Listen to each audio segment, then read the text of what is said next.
Holding space is about showing up authentically and creating safety in the moments that matter most. From parenting littles to navigating friendships and partnerships, I reframe tantrums, conflicts, and messy feelings as invitations to connection. I'm Julia Clark, a psychotherapist and play therapist with over 30 years of experience walking alongside children, families, and the people who care for them. Each episode explores the building blocks of emotional literacy, co-regulation, and boundaries, while honoring the intergenerational stories we carry within. Blending science with lived wisdom, I believe growth is playful, healing is possible, and we are all learning together.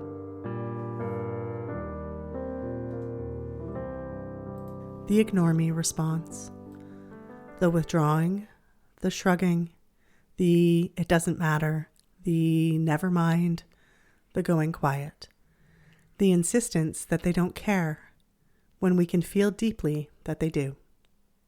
On the surface, it can look like avoidance, stonewalling, or attitude, but beneath the behavior is one of the most profound protective adaptations humans develop. And to understand it, we're turning to the work of Donald Winnicott, a pediatrician and psychoanalyst whose brilliance still shapes child development and attachment work today. Winnicott believed that when a child's spontaneous, authentic feelings are not met with safety, support, or attunement, they learn to hide those feelings behind a protective shell. He called this shell the false self, and the ignore me response is one of its clearest expressions. Let's talk about Winnicott's false self through a nervous system survival strategy. Winnicott taught that every child starts life with a true self, the raw, spontaneous, alive, inner world filled with needs, feelings, desires, and impulses. When the environment responds with attunement, empathy, and enough safety, the true self strengthens. The child feels free to express, explore, and take up space. But when the environment is consistently misattuned, too intrusive, too inconsistent, too shaming, or too overwhelming, the child's nervous system adapts. It learns to hide the true self in order to stay safe. This becomes the false self, a protective adaptation that helps the child survive emotionally by not wanting too much, not expressing too loudly, not burdening others, and not being disappointed.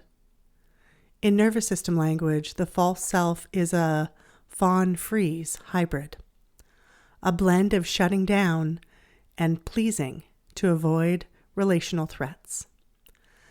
And one of the hallmark behaviors of this adaptation is never mind, forget it, it doesn't matter.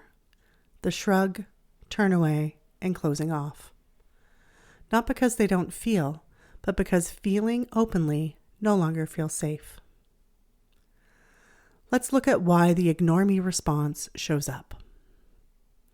The ignore me response arises when the nervous system says, reaching out might hurt. If I don't ask, I can't be rejected. My needs don't feel welcome. It's safer to disappear than to risk disappointment. If I pretend I don't care, losing something won't sting. Being vulnerable feels dangerous. This is not manipulation. This is not indifference. This is protection. It's a nervous system pulling back to keep the true self safe. And when we understand that, we stop pushing kids or adults to just talk or just open up and start helping them feel safe enough to come forward again. Let's look at some real-life examples of what withdrawal is saying beneath the surface. At home, the child who suddenly withdraws. A child asks for help with something, but the parent is distracted, busy, or hurried. The child senses the rupture and instantly says, "Never mind," and walks away. This is not stubbornness, it's protection. Their nervous system is saying, I reached out, and didn't feel met, I'll retreat to keep myself from feeling rejected. When the parent slows down, comes close, and says, I saw you pull back. I'm still here if you want to show me. The child often softens because it feels safe again. The teen who says, I don't care. Teens are masters of the false self when they feel vulnerable. A teen might shrug and say, whatever, not because they don't care, but because they care so much that showing it feels too risky. Winnicott would say this is the true self hiding to avoid shame, judgment, or exposure. The invitation isn't, tell me right now. It's, I'm here when you're ready. You don't have to hold that alone. The true self peeks out when the environment feels gentle enough to receive it. With a partner, it's fine, but it isn't. Adults do this too. A partner says, never mind, forget it. It's not a big deal. Often after a moment of feeling unseen, misunderstood, or dismissed. Winnicott's false self shows up in adulthood as emotional self-protection. I'll shut down before you can hurt me. When the response is warmth instead of defensiveness, I can feel something got shut down. I'm here if you want me closer. The nervous system relaxes. True self begins to reemerge. In the playroom, Winnicott's false self in action. Children in play therapy may withdraw suddenly during moments of emotional intensity.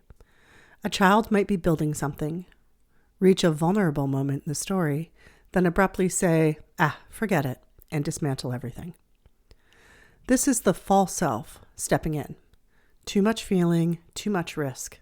Retreat. My role isn't to push, it's to attune. I saw that got big inside. We can slow down here. I'm right here. Safety brings the true self back into the room. What we miss when we misread the ignore me response. When we see the withdrawal as indifference, attitude, obstinance, avoidance, or lack of effort, we miss the deeper truth. Withdrawal is a nervous system coping strategy built from earlier moments of vulnerability. We risk responding in ways that feel confirming. See, I shouldn't have reached out. But when we meet the withdrawal with curiosity and steadiness, we begin to heal the very wounds that created it. Let's talk about how to support someone showing the ignore me response. Here are grounded, gentle, Winnicott-informed ways to help the true self, or authentic self, feel safe again. 1. Stay present without pushing. You don't have to talk, but I'm not going anywhere. 2. Name the emotional withdrawal without judgment. I saw you pull back just now. 3. Validate the protective impulse. It makes sense you'd hide, that it felt too big. 4. Keep your tone soft and non-intrusive. The false self retreats from pressure. 5. Offer connection in small, tolerable doses. Want company while you do that? Are you okay if I sit nearby? 6. Create safety through predictability. Routine regulates. 7. Honor the pace of the true self. Don't pry open what isn't ready. 8. Repair missed attunements. I think I missed something earlier. I'm sorry. I'm here now. And 9. Let them know their needs aren't too much. You're not a burden, and your feelings matter here. A parent once told me, my daughter shuts down every time she's upset. She says things like, I don't care about everything. When we explored it, the mom realized her daughter had a long pattern of feeling brushed off in subtle ways, not intentionally, just by the busyness of life. The child learned early It's safer to not show how much I care. So the mom began slowing down, meeting her daughter at her pace, naming the withdrawal gently, and offering small, non-intrusive moments of connection. Within a few weeks, the daughter was sharing more, showing more, risking more. Not because the mother pushed, but because the environment became safe enough for the true self to step forward again. Let's take a breath together. Inhale. Exhale. Think of someone in your life, a child, a teen, a partner, or even yourself, who sometimes responds with, "Never mind, forget it," or "I don't care." Ask gently, what are they protecting? What disappointment might they be trying to avoid? What part of their true self is hiding right now? How can I create the safety that lets them come forward again? The ignore me response is never about apathy. It's about longing wrapped carefully in protection. This is part of our Holding Space series, where we learn to see behavior through the lens of the nervous system and how to meet it with compassion, curiosity, and connection. Thank you for being here and for holding space with me. If the content of this podcast really resonated with you and you'd like to go even deeper, I'd love to invite you to step into this work more fully. Beyond the podcast, there are many ways that we can connect. Individual therapy for your child, parent coaching or support for yourself, and deeper I Am sessions that explore intergenerational patterns. Additionally, I also offer webinar workshops and weekend retreats for parents, classes, intensive trainings and supervision for therapists, and large group presentations for educators or school presentations. Each are designed to help us hold space for the next generation of children in safe, attuned, and meaningful ways. You can learn more and explore what fits best for you at clarity.family.